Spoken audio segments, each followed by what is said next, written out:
The deadliest plague in Roman history is named after a man who survived it. Not a victim, a survivor.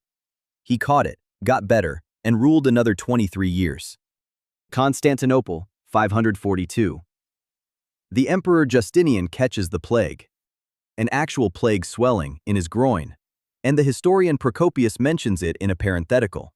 Inside a paragraph about clothes. The most powerful man alive has a plague bubo, and it's an aside in a note about what people were wearing.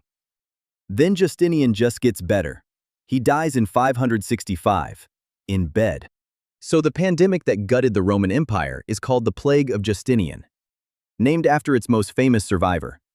It's like naming a shipwreck after the guy who swam home. And that's the least wrong thing about it.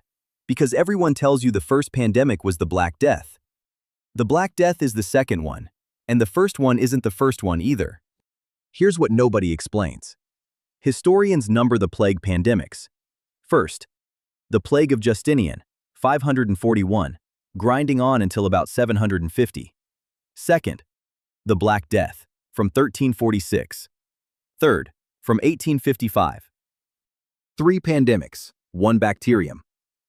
So first plague pandemic means first of the 3 plague ones. The word first isn't a world record. It's bookkeeping. It's like naming your kid first baby, technically accurate, in your house. But back to 542. Procopius was there, and his sentence is very specific. The deaths started a little above normal. Then 5,000 a day. Then, quote, it even came to 10,000 and still more than that.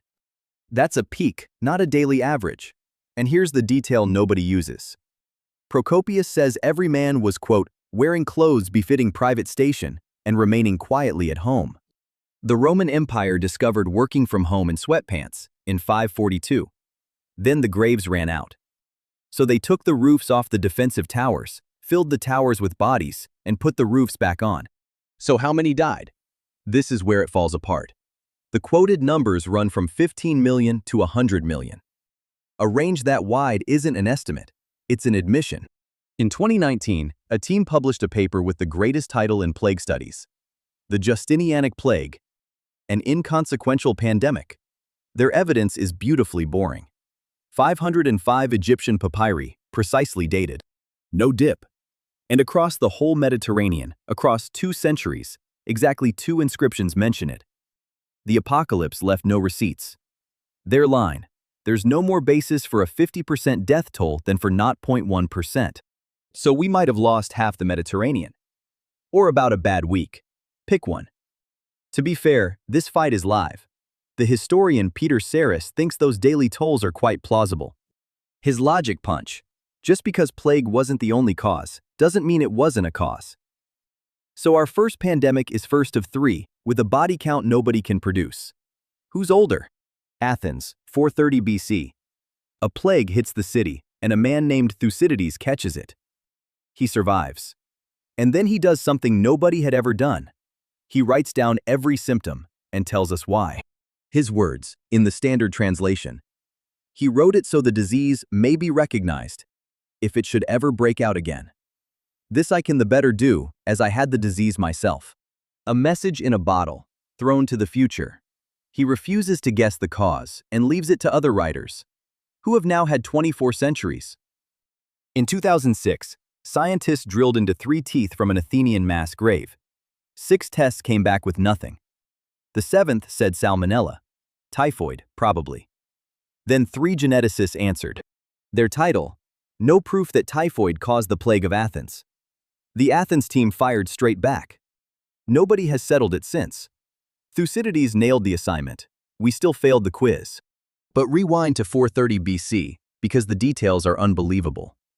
Pericles had packed every farmer in the countryside inside the city walls, so the Spartan army couldn't touch them. There were no houses to receive them, and the disease hit the port of Piraeus first. So people said the Spartans had poisoned the wells. Thucydides adds a dry aside.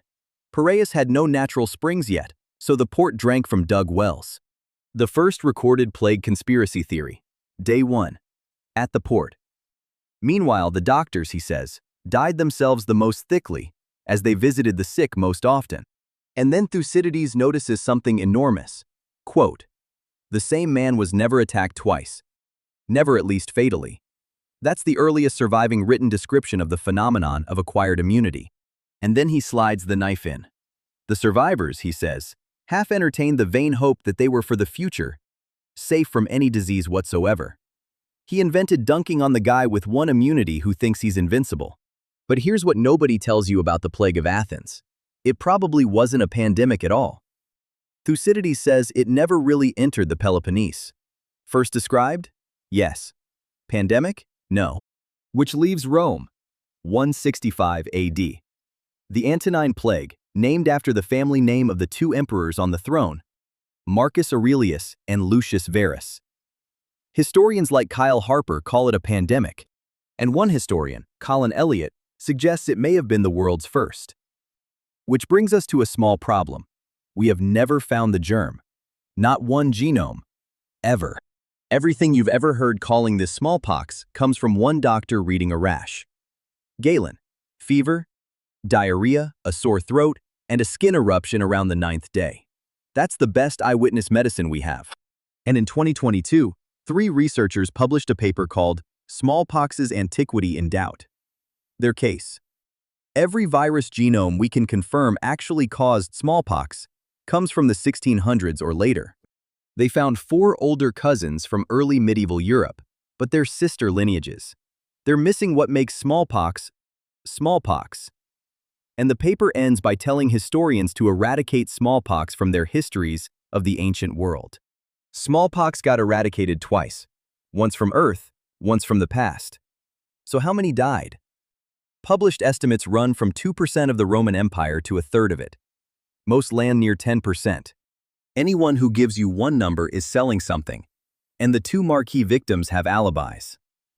Lucius Verus, the ancient source, says a stroke in his carriage, not plague. Marcus Aurelius? Cassius Dio says he died not of the disease, but by the act of his physicians.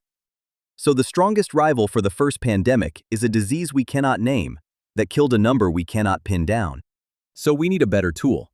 And it turns out a tooth is a sealed jar of blood that the body closes for you. Dental pulp is sterile, and enamel is a 5,000-year evidence bag. That's how we know what killed Justinian's world. Yersinia pestis. Plague. Confirmed by ancient DNA in 2013 and 2014 from a village cemetery in Bavaria, 2,000 kilometers from Constantinople. And the same tool just rewrote everything. Here's the version you've heard. Crowds invented disease. And half of that is beautifully true. Measles needs a pool of 250,000 to 500,000 people just to keep existing. Below that, it burns through everyone available and dies of loneliness. Measles literally could not exist before cities. Measles was blocked by insufficient demand. But plague? Plague never got the memo. Everyone will tell you plagues came from cities. Crowds, filth, rats. Then scientists opened some very old teeth in Siberia, Lake Baikal. About 5,500 years ago. 4 cemeteries of hunter-gatherers. No city, no farm, no rats. And 39% of the people they tested had plague.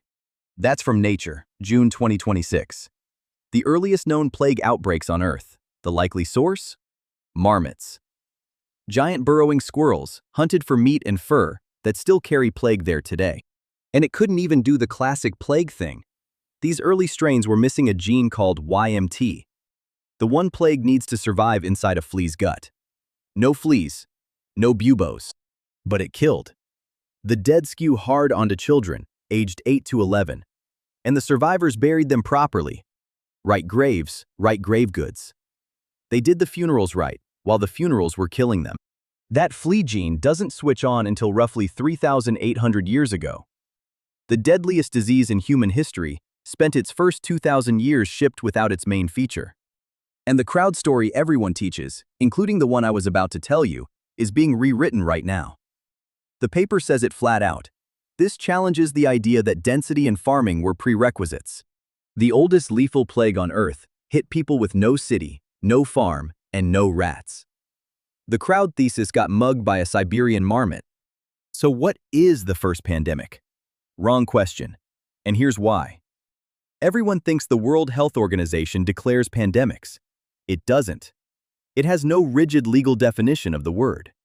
On the 11th of March 2020, Tedros said, quote, "We have therefore made the assessment that COVID-19 can be characterized as a pandemic, can be characterized as the most cautious sentence ever to end the world." The actual legal declaration had happened 6 weeks earlier, on the 30th of January. And it wasn't pandemic. It was a public health emergency of international concern. In 2011, a researcher named Peter Doshi went looking for the moment the WHO changed its definition and found something better. His words: "It has never formally defined pandemic influenza."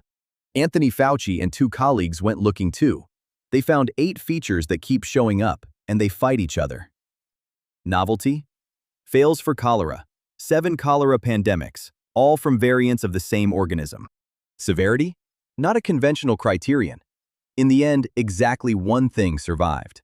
Quote, "There seems to be only one invariable common denominator: widespread geographic extension."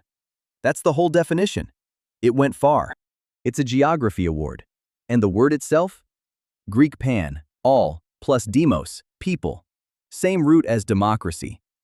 It first appears in English in 1666, in a book about tuberculosis, written in London during the Great Plague. And it didn't mean what it means now.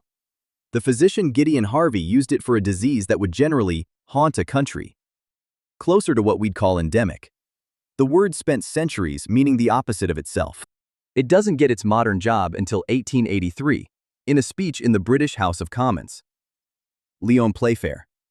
This epidemic became pandemic, for it not only devastated Europe, but invaded both North and South America. So do the arithmetic. The event everyone calls the first pandemic happened in 541. The word, in the meaning we use, arrives in 1883. About 1,340 years later. Justinian could not have called his plague a pandemic. The word did not exist in any language he spoke. So we didn't invent pandemics. We invented the paperwork. The bacterium was killing 8-year-olds by a Siberian lake 4,000 years before Justinian got his bubo. And the only thing in this whole story with a real start date is the word. If you want more true things that quietly ruin a textbook, you know where the button is. This is Truth Explorer. See you in the next one.